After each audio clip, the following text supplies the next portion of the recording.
Ivy League made some news when they postponed the entire schedule of fall sports, saying they may push football to the spring, and the Big Ten has followed suit. Conference-only football and Ohio State, because of positive coronavirus tests, pausing all workouts voluntary this week at Ohio State. Time to head down to Columbus and welcome in our Ohio State beat reporter, Stephen Means. Stephen, appreciate the time. I know they're not announcing numbers, but for the Buckeyes to pause the workouts, is there a sense that there were a significant number of positive tests for COVID-19?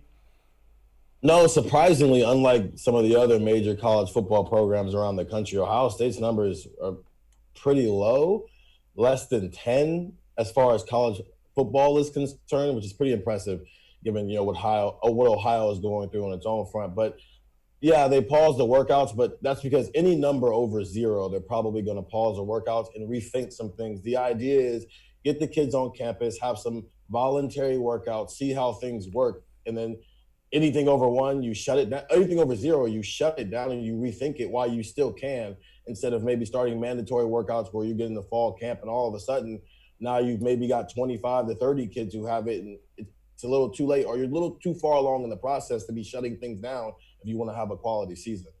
So, the natural assumption from people that weren't close to the situation was that it was a situation like Clemson, like Texas, and you're saying that's absolutely not the case. They're just trying to get a handle on it, which that's good news, I would think.